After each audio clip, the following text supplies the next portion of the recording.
the layman's term is to go against. And a lot of us in here this morning, we may not think that we are going against Jesus, but we are opposing him. We are going against him because, as the song said this morning, I give my all to you. A lot of us don't give our all to him. We give him what we want him to have, and we come to him on our terms. And I stopped by to tell you on today that you cannot come to God on your terms. It doesn't work like that. That makes the struggle harder. That makes whatever you're going through, your weaknesses, it makes it harder and harder and harder. To even be able to explain some of the things that are happening with you. And so on this morning, if I could use for a subject matter, I want to use this subject matter from Matthew chapter 8. And I want to look at verses 28 through 34, but I really want to park in verses 33 and 34. I want to park there and try to bring some type of common sense to this theology so that we can understand exactly what we have to do to make it practical in our lives and to make it, understandable where we can, put these things into practice and not come against him, not oppose him, because when we oppose him, James tells us that when we oppose him, we're proud. Mm-hmm. And when you oppose him, I can tell you this right now, you won't get nothing. You'll get heartache. You'll get a hard time. You'll get the end of the stick, as some people use those cliches. I got the end of the stick every time I turn around. The more I try, the harder I try to do my best. I'm always getting the end of the stick. Well, that's because you're not doing something that you're supposed to be doing or that you could be doing to make the difference. Mm-hmm. And so you got to find out what that is. Maybe it's opposition. Because the scripture clearly tells us in James that God gives grace to the humble. Yeah. Maybe you haven't humbled yourself. Mm-hmm. And the scripture clearly tells you this. Don't ask him to humble you. Uh-oh. The scripture tells you to humble yourself. Don't get it twisted where you think that God's supposed to bring humility to you. The whole ideal of humility is your attitude towards him. And you're supposed to humble yourself to him. Yes. That's coming on his terms. Yes. That's not coming on your terms. And so we need to look at this piece today because you might be going through something in 2019 already. You've come into a new year. You're in the 10th day of the second month. And there's stuff that's just not going right in your life. You might need to look at yourself because there may be some opposition going on between you and God. There may be some opposition. You say, Pastor, I'm doing my best. I'm praying. I'm doing this fast. You told us to do this fast. I'm doing the fast. I'm praying. Might be some other stuff that you might not be doing that you bring in opposition to. The fast is about you really kind of, what the fast all. Let me tell you what the fast is all about, really.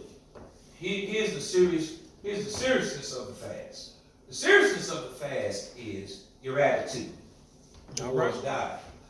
Nothing else. Mm-hmm. That's the seriousness of the fast, that you would actually put your plate aside and say, I'm not going to eat this food because I want more of you than I want of this food. Amen. And so, in anything, I want more of you, God, than my brand new car. Yes. I want more of you than this brand new house you gave me. I want more of you than these designer clothes and the money in the bank. I want more of you than my education. I want more of you.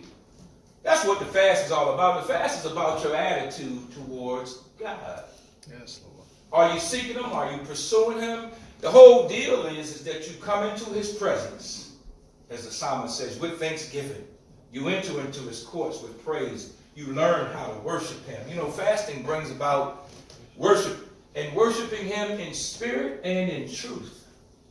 Not some shabby stuff. You giving them your back burner stuff. I'm gonna put this on the back burner, and then when I feel like I can give it to him, I'm gonna give it to him. No, you give it to him up front. You know, that's what the tithes and offerings are all about. You know, the tithes and offerings is about your faith, really, and it's about your obedience. It's not about you giving, because God don't care how much you give. All of y'all in here could give him $1 million right now, today, and if you had the wrong motive and the wrong intent, guess what? It means nothing to him. It's about your attitude. It's about your worship. If you would have gave him a penny and you came with the right attitude and the right heart, he would say, this one gave more than all those folk that had all. I wish I had some praying. I know y'all don't want to hear about opposition in February the 10th, 2019. But guess what? Some of us in here are opposing him when he's saying, I'm knocking at the door of your heart. I stand here waiting to sup with you. I stand here waiting to exchange my life for your life. Yes, yes. See, he's giving his all. And he will make the difference if we would just let him come in. If we will just welcome him in. I ain't talking about this fake stuff. Oh, Lord, I bless you, Lord. And then you go right out and get drunk, get high, act crazy. Cuss somebody out, want to kill somebody, want to hurt somebody. Act mean, won't feed nobody. No, you got a pocket full of money. You can at least take them to 7-Eleven and get them a hot dog, a bag of chips, and a soda. I'll wait for the amen to die down. Oh, I ain't got it. Got a pocket full of money. Pocket bulging. Won't even feed somebody that's hungry. Look out now. That ain't God. That's not God. You opposing him. He says, you better watch who you entertain. Ain't that what the Hebrew writer said? You better watch who you entertain, because you might meet a stranger. That may be me. That's right. Come on, Might be a homeless person. Might be a drug addict. Might be an alcoholic. Might be a rapist, or anybody. It could be anybody. Yes, sir. But when he sets you up, gives you an opportunity, make yourself available so that you can minister to them and be a blessing to them somehow. You know, people don't look for us to always come to them with all the fineries of, prayer and all that stuff. It's good that you can pray, but sometimes you might have to do a little something. All right. You might have to take them somewhere. Let me get you something to eat. Then sit down and have a conversation with them. Yes, sir. Then sit down and talk to them about the Lord as you're eating together. Then ask them before you leave, well, can I pray for you? That's it. Some of us we so religious. Hey, let me pray for you. And they don't know what you said. They don't know what just happened to them. They just know you just whatever. They still lost. Because you didn't approach it right. Yes. First, you didn't even ask them, are you hungry? Can I get you something to eat? When I talk to people, that's how I talk to them. I say, look, let me get you something to eat. I can't do a whole lot, but look, I can get you a hot dog. Look, I might have a hot dog with you, a bag of chips and a soda, 7-Eleven. We can go there and get something to eat. Then give them time to be talking to you while you're driving them somewhere. And all that. But some people just rush up and bum rush them. Think they so spiritual, got it going on. We do that. They make me sick. Matthew chapter 8, starting at verse 28.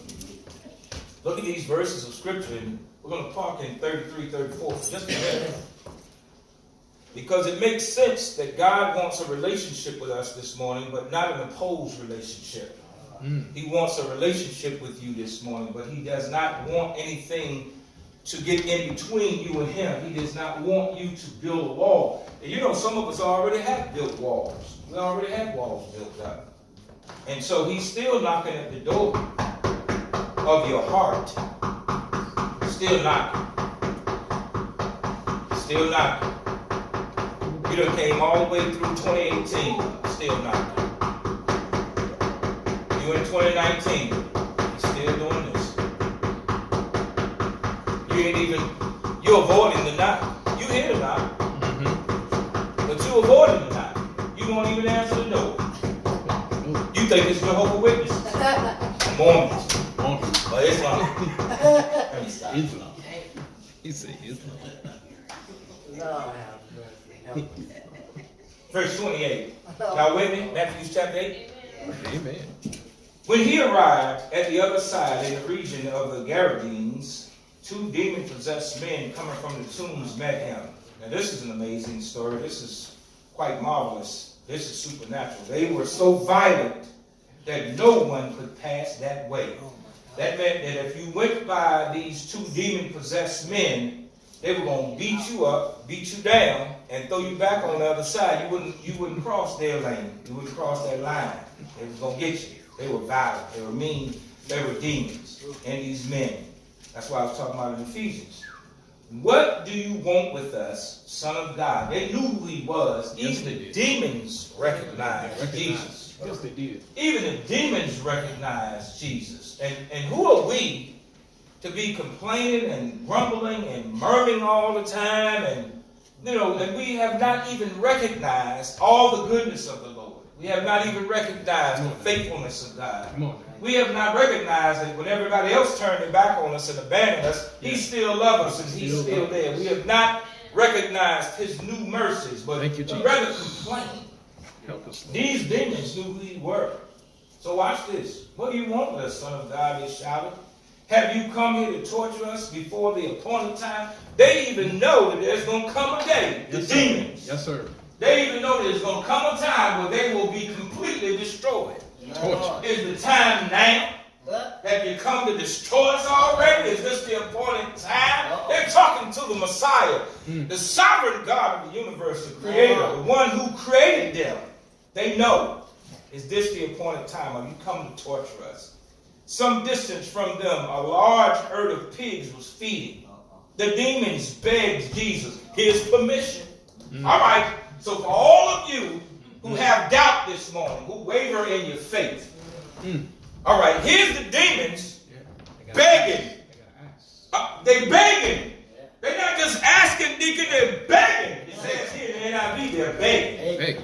They're begging him. Watch this, because this is good, because you need to know this.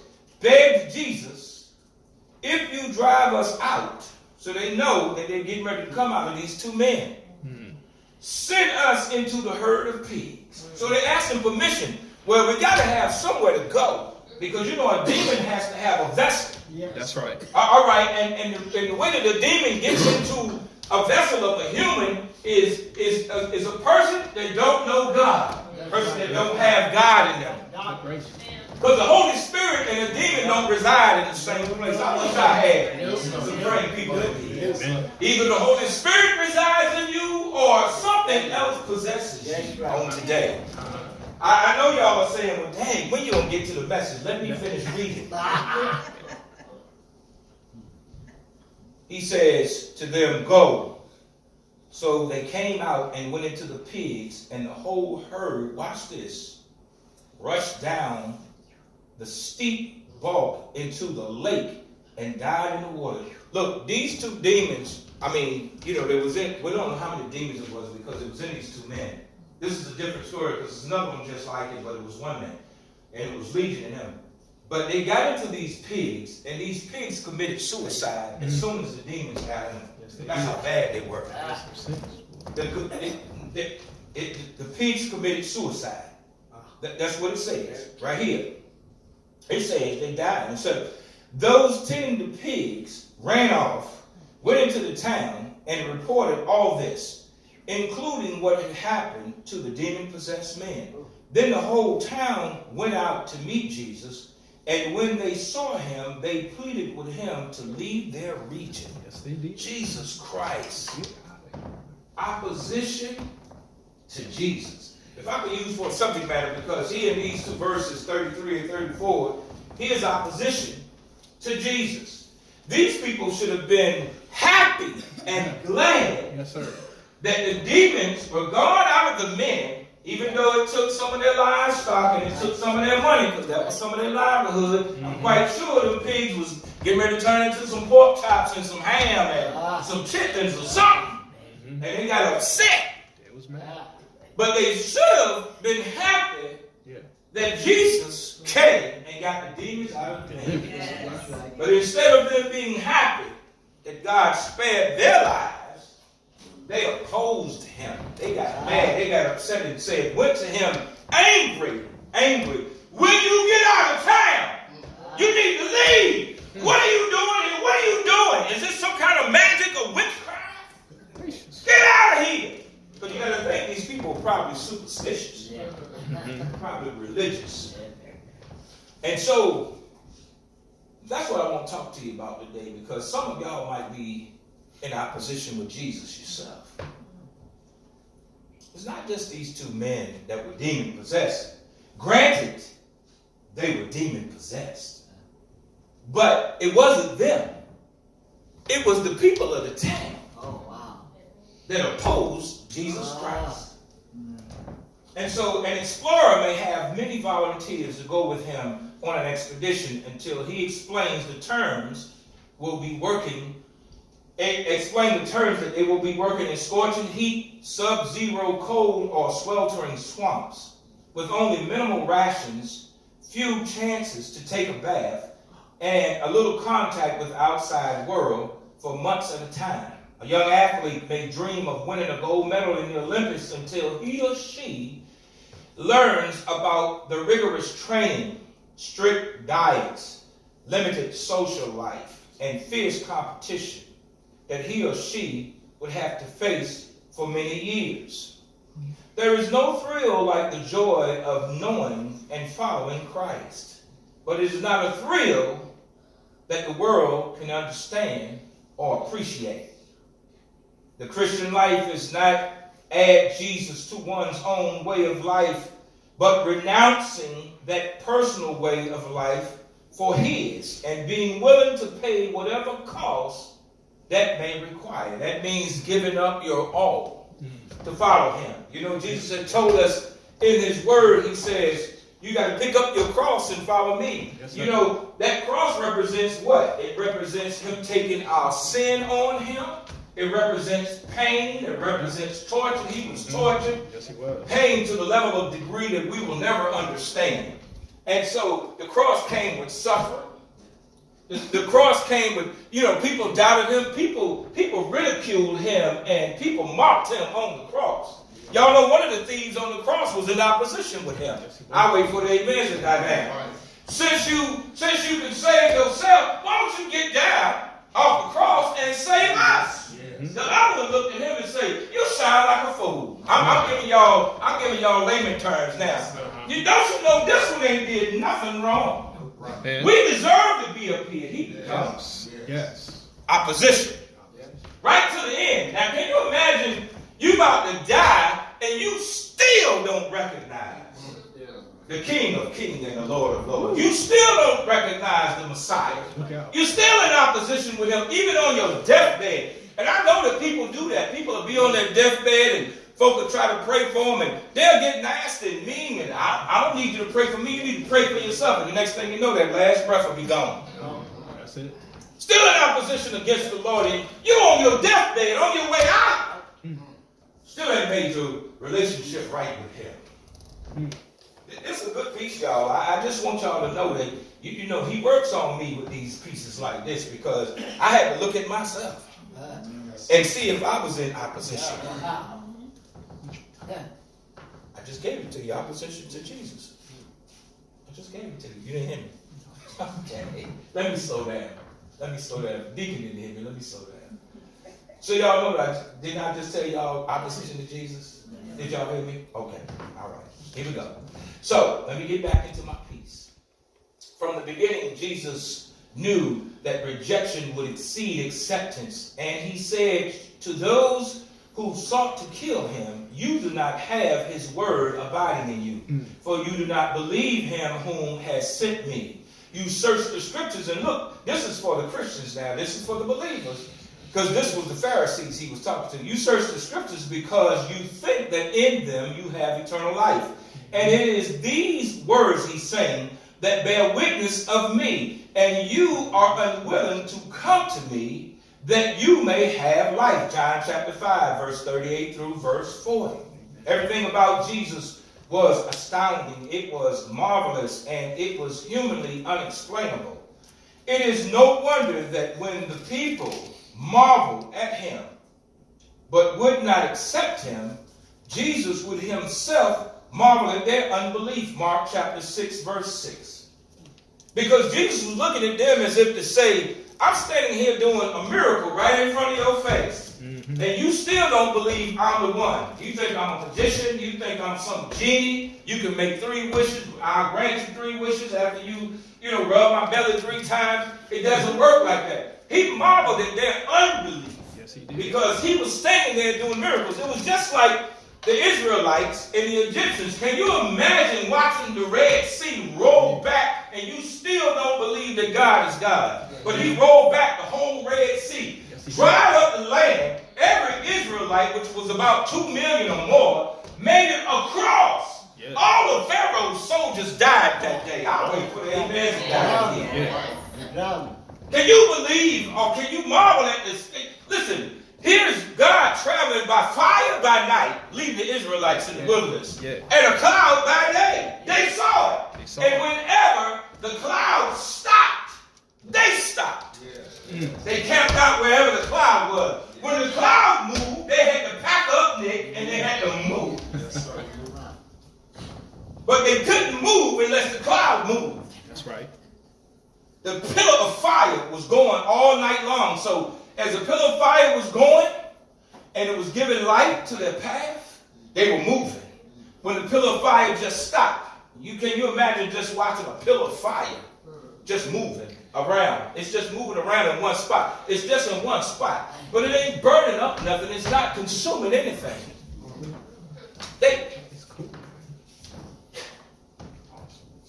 So watch this, because it gets better, because everything about Jesus was astounding, marvelous, and humanly unexplainable. And so how can people witness God's power over and over again, admit that it is marvelous and even divine, and yet refuse to accept and follow the one who does such wonderful things?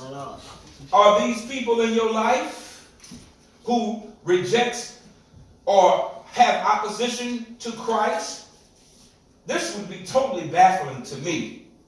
Going on again and again, going against logic and every explanation of God's reality. Because I want y'all to know on today, God, everything about God is a reality. Heaven is a reality. His creation is a reality. The things that he's done in your life when he's transformed your life is a reality. He regenerated your life. That's a reality. We're not talking about reality TV. We're talking about God is a reality. When he has changed your heart and your mind, that is a reality. When you put down everything and you drop everything to follow him, that is a reality. Because God is a reality. When you pray to God and seek him, that's a reality. This is not HBO. You are either heavenly bound only or you're hell bound only. It's startling to realize that some people do not respect Jesus as much as the demons did. The demons respected him. And can you imagine being in church? Look out. And it's church folk that don't respect the Lord. Amen. It is people sit here, they're wheat and tear, to just cause division, cause the pastor heartache, treat the first lady like she's some kind of hoe out on the street. I'll wait for the amen. Y'all don't believe that, but I'm telling you the truth. Treat people in the church like they have no love, no forgiveness, no affections, no sympathy, no sensitivity towards people's concerns and issues that are going on with them. All they care about is themselves. And so the demons respected him. It's people in the church that don't respect the Lord. That's why they don't respect you. If you wonder why you're not being respected, it has nothing to do with you, because we do not wrestle against flesh and blood. Mm-hmm. All right. Amen. But it has everything to do with you knowing the Lord. Amen. But that was exactly the case here. This city, probably ancient Gerasa, the populace wanted nothing to do with the Lord, but actually begged him to leave their area. Mark's account of this incident gives us more clues about their attitude, because I told you all, this is all about attitude towards God. In Mark chapter 5, verses 14 through 15, read that for yourself, and it will show you in Mark's account that their attitudes were very nasty. as much as any hostility they may have had, they simply were just scared, I believe. As unregenerate sinners, the Gerasenes were no doubt bewildered and intimidated by Jesus. And some of us in here today are bewildered. We're confused about who Jesus is. And we are no doubt intimidated in relationship. You know, because I see couples sometimes where they're unequally yoked, and one of the couple members might oppose Christ, and the other one is living for God. And so the other one has to suffer until that other one comes over. Amen. Because there is an opposition. There can be bewilderment, there can be intimidation, there can be confusion. But these people were confused. They saw his ability to control demons, and that's what scared them, and animals, and restore crazed minds to sanity. This should have given them hope, because that would have been hope for me to see him take 2 demon-possessed men, take the demons out of the men, let the demons go into the pigs, and then the pigs turn around and kill themselves. Yeah. That would have been a miracle right by itself. Yes, it would. And the result was complete opposition to Christ. They didn't want him in their region. They didn't want him in the town. The scripture says they told him, they pleaded with him, they begged him, please get out of here. Please leave from here. Get away from us. Yeah. What are you doing? What have you come to do? In sharp contrast to the attitude of the city people, one of the delivered men implored Jesus to let him go with him in Mark chapter 5, verse 18. Amen. He manifested a great faith, a great love, and an adoration for the Lord. So much so that he could not bear the thought of being separated from the Lord. He asked him, please let me go with you. Yeah. You know, I would have been happy too. I would have been, you're free from that demon that possessed you all these years. And we don't know how many demons were in these 2 men, but they were so violent that you could not pass them. That's how bad they were. You couldn't get past them. This was above gangster level. They weren't gangsters. These boys were rough because demons were possessing them. Yeah. And the people couldn't pass them. This one particular one, though, had a heart for Jesus. His whole heart changed, and he wanted to follow Christ anywhere he went. But watch what Jesus says. Watch this now, because Mark gives you a different account. But Jesus commanded him, go home to your people and report to them what great things the Lord has done for you, and how he had mercy on you in Mark chapter 5, verse 19. The man was to be an evangelist to his own people, and that's what Jesus is trying to do with some of y'all in here. But you got opposition. You got walls built up. And he can't even use you to be an evangelist. He can't use you to be a missionary. He can't use you. Look, you don't have to be a preacher behind a pulpit, a pastor, but he can't use you, period. Because you got walls built up. You're not bearing no fruit in your life. You've been saved for 20 years, and nobody has come to the Lord under your tutelage. You have not witnessed to nobody because you got opposition against the Lord. You care more about yourself than you care about anybody else. You have eternal life. You know why I give myself, Sandra? You know why I pour out and you see me sweating like I do and I give of myself? It's because I can't give him nothing for eternal life. I can't pay him for eternal life. I can't pay him for dying on the cross and taking all my sins, past, present, and future. I can't pay him for giving me eternal life so that I will have a right to the tree of life. I'll give of myself. I'll give all to him. Yes. Because he deserves it. Yes. You know, Deacon played that in here. I don't know if y'all was singing it along with him or whatever, but he deserves your praise. He deserves your hallelujah. Yes. There's nothing you can do for him that will satisfy him but this relationship. You know, God wants a relationship with you on today. Amen. That's what he's been doing all your life. All the hardships, all of the hurt and pain, and all the stuff you've been going through. It was to get your attention. It was so that you could come to know him personally. And not everybody else, because your husband can't help you. Your wife can't help you. Your mama and your daddy can't help you. Your brother and your sisters can't help you. Your children can't help you. The reason why doors are being slammed in your face is because he wants a personal relationship with you. Yes. And he wants you to come to him. But what? Yeah. You're always throwing up opposition. Help us, Jesus. You're always throwing up walls. And so here, this man gives us a good example of how God will use you. So watch this.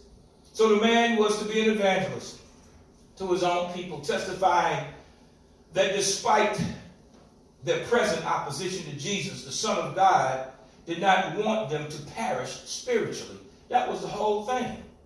Just like Nineveh, Jonah. You know, Jonah had opposition against God. Why do you want these Ninevites saved? Well, that won't none of his business. Because God called him to go and preach to those people. That's right. So that those folk would be saved. Because God does not want for anybody to perish. And on the day, Ezekiel says, he does not want for you to perish. You keep throwing up opposition, though. You won't let them come in. You wonder why your life isn't changed. And you wonder why you're about crazy and lost your mind. You don't know what to do because you just won't let him come in. The Prince of Peace that can give you peace in your pain, in your trouble. Yes. He'll come in if you let him. Yes. He wants to come in. But he's still knocking. I know y'all gonna hear this. Y'all gonna hear this. It's gonna be in your head. Yeah. The night when you go to sleep, you're gonna hear this. When you get up in the morning, you're gonna hear this. Still knocking. You're gonna be working tomorrow, all of a sudden, this is gonna come to your mind. Still knocking. Still knocking. Won't come in. Wanna change. Amen. Yes. I'm almost finished. Coming to Jesus Christ is coming on his terms and not our own terms. The person who comes to Christ comes in humility. He comes in meekness. He comes as a needy beggar in spirit, who hungers and thirsts for God's righteousness, who cries out for God's mercy and is willing to be honest. Look, willing to hate the things that God is bringing him from, revile those things, willing to take persecution and mockery for the sake of the Lord, Matthew chapter 5, verses 3 through 12. The Lord may not take away your comforts, and he may not take away your money or your relationships with others. But all of those things and everything else besides must be given over to him to do as he pleases. Otherwise, watch this, because here's the catch. Otherwise, he's not Lord. No matter how much we pledge our allegiance and profess our faith to him. Are you opposing him today? Because you know if you are, you'll be thinking to yourself, what am I doing that's stopping God from really blessing